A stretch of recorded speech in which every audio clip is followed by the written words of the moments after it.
SKG learning academy. आज आहे 29 February 2024। आजच्या दिवसाचे जे काही महत्त्वाचे चालू घडामोडीचे क्वेश्चन्स असणार आहेत ते आपण डिस्कस करणार आहोत। त्या अगोदर आपल्या चॅनलवर जर नवीन असाल चॅनलला सबस्क्राइब करा, व्हिडिओला लाईक करा। अशाच प्रकारचे रोजचे रोज करंट अफेअरचे सेशन आपण घेऊन येत असतो। चला तर आजच्या सेशनला सुरुवात करूया। आजचा पहिला प्रश्न आहे, नुकताच पार पडलेल्या आशियाई ट्रॅक सायकलिंग चॅम्पियनशिप स्पर्धेमध्ये भारताने किती पदके जिंकली आहेत? तर पहा, या प्रश्नाचं योग्य उत्तर आहे ऑप्शन क्रमांक डी 18। भारताने या स्पर्धेमध्ये आशियाई ट्रॅक सायकलिंग चॅम्पियनशिप स्पर्धेमध्ये 18 पदके जिंकलेली आहेत। तर आशियाई ट्रॅक सायकलिंग चॅम्पियनशिप 2024 या ज्या स्पर्धा आहेत यांचं आयोजन नवी दिल्ली येथील इंदिरा गांधी स्पोर्ट्स कॉम्प्लेक्समध्ये केलं गेलं होतं। या स्पर्धा 21 ते 26 फेब्रुवारी दरम्यान पार पडलेल्या आहेत। या वेळेच्या या स्पर्धांचे हे 43वे संस्करण होते। या स्पर्धेसाठी भारताकडून 20 सदस्यीय ज्युनियर आणि पॅरा टीम निवडली गेली होती। या संघाने या स्पर्धेमध्ये एकूण 18 पदकांची कमाई केलेली आहे। यामध्ये 9 सुवर्णपदक, 6 रौप्य पदक आणि 3 कांस्य पदकांचा समावेश आहे। या चॅम्पियनशिप स्पर्धेमध्ये सर्वाधिक पदके मलेशियाच्या संघाने जिंकलेली आहेत।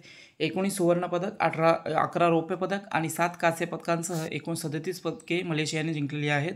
तर दुसऱ्या क्रमांकावर राहिलेल्या जपानने एकूण 24 पदके जिंकलेली आहेत। त्यामध्ये 17 सुवर्ण पदके, 5 रौप्य पदके आणि 2 कांस्य पदके यांचा समावेश आहे। तर तिसऱ्या क्रमांकावर कोरियाचा संघ राहिलेला आहे। त्यांनी एकूण 23 पदके जिंकलेली आहेत। त्यामध्ये 9 सुवर्ण पदके, 8 रौप्य पदक आणि 6 कांस्य पदक जिंकलेली आहेत। पुढचा प्रश्न पाहूया। माझे पहिले मत देशासाठी माय फर्स्ट वोट फॉर कंट्री हे अभियान कोणत्या सरकारने सुरू केले आहे? तर पहा, हे अभियान सुरू केलेलं आहे केंद्र सरकारकडून। माय फर्स्ट वोट फॉर कंट्री हे अभियान केंद्र सरकारने नुकताच सुरू केलेलं आहे। तर हे अभियान सुरू केलं जात आहे 28 फेब्रुवारी 2024 पासून देशभरामध्ये उच्च शिक्षण संस्थांमध्ये या कार्यक्रमाचं आयोजन केलं गेलं होतं। तर या अभियानाचा मुख्य उद्देश आहे की देशातील युवा मतदारांना मतदान करण्यासाठी प्रोत्साहित करणं। 6 मार्च 2024 पर्यंत हे अभियान सुरू राहणार आहे। देशामध्ये केंद्रीय निवडणूक आयोगामार्फत आगामी लोकसभा निवडणुकांची घोषणा करण्यात आलेली आहे। तर लोकसभा निवडणुका भारतीय निवडणूक आयोगामार्फत घेतल्या जातात। भारतीय निवडणूक आयोग याची स्थापना झालेली आहे 25 जानेवारी 1950। मुख्य निवडणूक आयुक्त आहेत सध्या राजीव कुमार।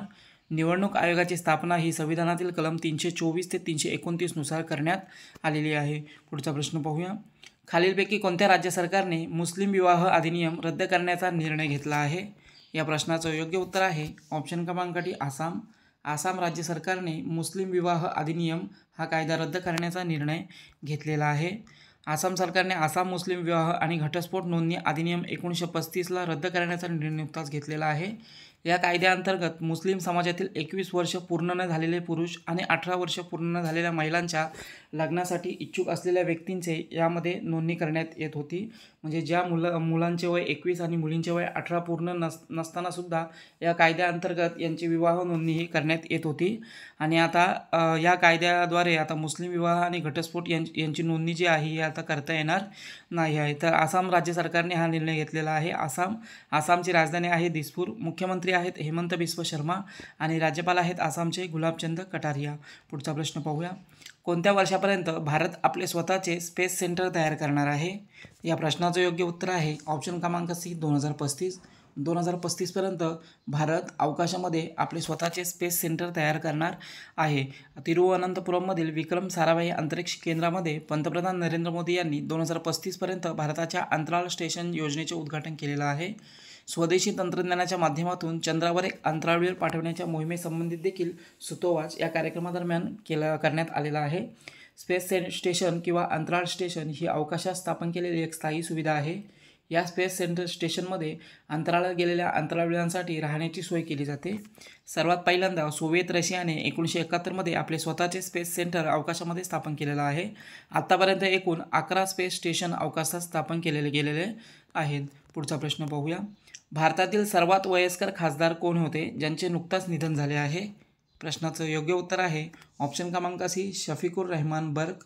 हे देशातील सर्वात वयस्कर लोकसभा खासदार होते आणि यांचं नुकताच निधन हे झालेलं आहे। तर शफीकुर रहमान बर्क वयाच्या 94व्या वर्षी यांचं निधन झालं आहे। देशातील सर्वात वयस्कर खासदार होते। समाजवादी पार्टीकडून ते लोकसभा सदस्य म्हणून निवडून आलेले होते। उत्तर प्रदेशमधील संभल या ठिकाणाहून ते लोकसभा खासदार होते। शफीकुर हे 4 वेळा विधानसभा सदस्य देखील होते। तसेच 2019मध्ये ते खासदार म्हणून निवडून आलेले होते। एकंदरीत ते 5 वेळा लोकसभा सदस्य म्हणून निवडून आलेले आहेत। पुढचा प्रश्न पाहूया। नुकताच कोणत्या देशाचा जलद गोलंदाज नील वॅगनर याने आंतरराष्ट्रीय क्रिकेटमधून निवृत्ती घेतली आहे? प्रश्नाचं योग्य उत्तर आहे ऑप्शन क्रमांक बी न्यूझीलंड. न्यूझीलंड या देशाचा जलद गोलंदाज आहे नील वॅगनर आणि याने नुकताच आंतरराष्ट्रीय क्रिकेटमधून निवृत्तीची घोषणाही केलेली आहे. 37 वर्षीय जलद गोलंदाज आहे नील वॅगनर आणि न्यूझीलंड क्रिकेट संघामधून याने निवृत्ती जाहीर केलेली आहे. मूळचा दक्षिण आफ्रिकन असलेल्या नील वॅगनर याने न्यूझीलंड संघासाठी एकूण 64 कसोटी सामने खेळलेले आहेत. 2012मध्ये त्याने कसोटीमध्ये पदार्पण केलं होतं. त्याने कसोटी क्रिकेटमध्ये 27.57च्या सरासरीने एकूण 260 विकेट घेण्याची कामगिरी केलेली आहे. न्यूझीलंड संघासाठी 100पेक्षा जास्त विकेट घेण्याच्या बाबतीत सर्वाधिक strike rate sir Richard Hadlee यांच्यानंतर नील वॅगनर याचा आहे. पुढचा प्रश्न पाहूया. हॉकी इंडियाच्या मुख्य कार्यकारी अधिकारी कोण होत्या ज्यांनी नुकताच आपल्या पदाचा राजीनामा दिलेला आहे?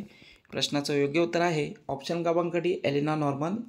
या ज्या आहेत हॉकी इंडियाच्या मुख्य कार्यकारी अधिकारी होत्या आणि यांनी आपल्या पदाचा राजीनामा दिलेला आहे. तर एलेना नॉर्मल आपल्या पदाचा यांनी राजीनामा दिलेला आहे. गेली 13 वर्षे त्या हॉकी इंडियाच्या मुख्य कार्यकारी अधिकारी होत्या. 2012मध्ये त्यांनी हॉकी इंडियाच्या CEO पदाची सूत्रे आपल्या हाती घेतली होती. त्या मूळच्या ऑस्ट्रेलियन आहेत. एलेना यांनी हॉकी इंडियाला भारतातील सर्वोत्तम चालवल्या जाणाऱ्या राष्ट्रीय क्रीडा महासंघामध्ये स्थान मिळवून देण्यामध्ये मोलाचा वाटा उचललेला आहे. महिला हॉकीला प्रसिद्धीच्या झोतात आणण्यात आणि त्यांना रोख पुरस्कारांसह पुरुष संघाप्रमाणे समान सुविधा उपलब्ध करून देण्यासाठी त्या आघाडीवर होत्या. पुढचा प्रश्न बघूया. नुकताच देशाचे नवीन लोकपाल म्हणून कोणाची नियुक्ती करण्यात आली आहे? प्रश्नाचं योग्य उत्तर आहे ऑप्शन क्रमांक बी अजय खानविलकर यांची देशाचे दुसरे लोकपाल म्हणून नुकताच नियुक्ती करण्यात आलेली आहे. तर सर्वोच्च न्यायालयाने निवृत्त न्यायमूर्ती असलेले अजय माणिकराव, तर सर्वोच्च न्यायालयाचे हे निवृत्त न्यायमूर्ती होते अजय माणिकराव खानविलकर आणि यांनी भारताचे लोकपाल म्हणून नुकताच पदभार स्वीकारलेला आहे. पंतप्रधान मोदी यांच्या अध्यक्षतेखाली तसेच देशाचे सरन्यायाधीश धनंजय चंद्रचूड आणि लोकसभेतील विरोधी पक्षनेते अधीर रंजन चौधरी यांचा समावेश असलेल्या उच्चस्तरीय समितीने त्यांच्या नियुक्तीला मान्यता दिलेली आहे. लोकपालांसह आणखी 6 सदस्यांची यामध्ये नियुक्ती करण्यात आलेली आहे. या सर्वांची नियुक्ती राष्ट्रपती द्रौपदी मुर्मू यांनी केलेली आहे. अन्य सदस्यांमध्ये अजय कीर्ती, पंकज कुमार आणि सुशील चंद्रा यांचा समावेश आहे. तर न्यायिक सदस्यांमध्ये न्यायमूर्ती लिंगाप्पा नारायण स्वामी, न्यायमूर्ती संजय यादव तसेच न्यायमूर्ती ऋतुराज अवस्थी यांचा समावेश आहे. पुढचा प्रश्न पाहूया. नुकताच 2023चा GD बिर्ला पुरस्कार कोणाला देण्यात आला आहे? प्रश्नाचं योग्य उत्तर आहे ऑप्शन क्रमांक डी आदिती सेन. आदिती सेन यांना हा 2023चा GD बिर्ला पुरस्कार नुकताच देण्यात आलेला आहे. तर भौतिकशास्त्राच्या वैज्ञानिक आहेत आदिती सेन आणि यांना क्वांटम सूचना आणि संगणकाच्या क्षेत्रामध्ये केलेल्या उल्लेखनीय कार्याकरता हा 2023चा प्रतिष्ठित घनश्यामदास बिर्ला पुरस्कार देण्यात आलेला आहे. GD बिर्ला पुरस्कार मिळवणाऱ्या त्या पहिल्याच महिला शास्त्रज्ञ ठरलेल्या आहेत. पुढचा प्रश्न पाहूया.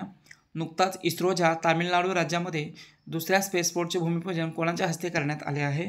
तर पहा, इस्रोचे तामिळनाडूमध्ये दुसरे स्पेसपोर्टचे भूमिपूजन करण्यात आलेलं आहे आणि हे भूमिपूजन केलेलं आहे पंतप्रधान नरेंद्र मोदी यांनी. तर दुसरे स्पेसपोर्ट जे आहे हे असणार आहे श्रीहरिकोटासारखाच दुसरा स्पेसपोर्ट लवकरच देशाला मिळणार आहे. पंतप्रधान नरेंद्र मोदी यांनी नुकताच तामिळनाडूमधील कुलशेखरपट्टणम येथे भारताच्या दुसऱ्या स्पेसपोर्टचे भूमिपूजन केलेलं आहे. हे दुसरे स्पेसपोर्ट जे आहे भारतीय अंतराळ संशोधन संस्था इस्रोच्या श्रीहरिकोटा येथील स्पेस सेंटरपासून सुमारे 700 किलोमीटर अंतरावर आहे. छोट्या उपग्रहांना लो अर्थ ऑर्बिटमध्ये लॉन्च करण्यासाठी या स्पेसपोर्टला विकसित केलं जात आहे. तर ISRO Indian space research organisation भारतीय अवकाश संशोधन संस्था याची स्थापना झालेली आहे 15 ऑगस्ट 1969. मुख्यालय आहे बंगळुरूमध्ये आणि सध्या इस्रोचे अध्यक्ष आहेत एस सोमनाथ. पुढचा प्रश्न पाहूया. नुकताच केनेथ मिशेल यांचं निधन झालं आहे. ते कोणत्या क्षेत्राशी संबंधित होते? प्रश्नाचं योग्य उत्तर आहे ऑप्शन क्रमांक बी अभिनेते. ते एक अभिनेते होते केनेथ मिशेल आणि यांचं नुकताच निधन झालेलं आहे. तर प्रसिद्ध कॅनेडियन अभिनेते केनेथ मिशेल यांचं वयाच्या 49व्या वर्षी नुकताच निधन झालेलं आहे. स्टार ट्रेक, डिस्कवरी तसेच मार्वल यांसारख्या सिरीजमध्ये त्यांना मोठी प्रसिद्धी मिळाली होती. 25 नोव्हेंबर 1972 रोजी केनेथ यांचा जन्म झाला होता. त्यांनी अनेक प्रकारच्या चित्रपटांमध्ये अभिनय केलेला आहे तसेच अनेक पात्रांना स्वतःचा आवाज देखील दिलेला आहे. पुढचा प्रश्न पाहूया. केंद्रीय फिल्म प्रमाणन बोर्डचे नवीन सुविधा कार्यालय कोणत्या ठिकाणी सुरू करण्यात येणार आहे? तर पहा, या प्रश्नाचं योग्य उत्तर आहे ऑप्शन क्रमांक सी चंदीगड. चंदीगड या ठिकाणी केंद्रीय फिल्म प्रमाणन बोर्ड जे आहे याचं सुविधा कार्यालय या ठिकाणी सुरू करण्यात येणार आहे. तर केंद्रीय माहिती आणि प्रसारण मंत्री आहेत अनुराग ठाकूर यांनी चंदीगडमध्ये central board of film certification यांच्या नवीन कार्यालय स्थापन होणार असल्याची घोषणा नुकताच केलेली आहे.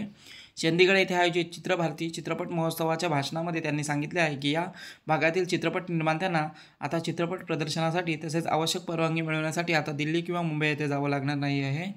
या निर्णयामुळे पंजाबी चित्रपटसृष्टीला याचा मोठा फायदा होणार आहे. केंद्रीय फिल्म प्रमाणन बोर्ड भारत सरकारच्या माहिती आणि प्रसारण मंत्रालयाअंतर्गत एक वैधानिक संस्था म्हणून काम पाहते. तर मित्रांनो, हे होते आजच्या दिवसाचे काही महत्त्वाचे चालू घडामोडीचे क्वेश्चन्स. सेशन कसा वाटला कमेंटद्वारे कळवा. चॅनलला सबस्क्राईब करा आणि व्हिडिओला लाईक करायला विसरू नका. धन्यवाद.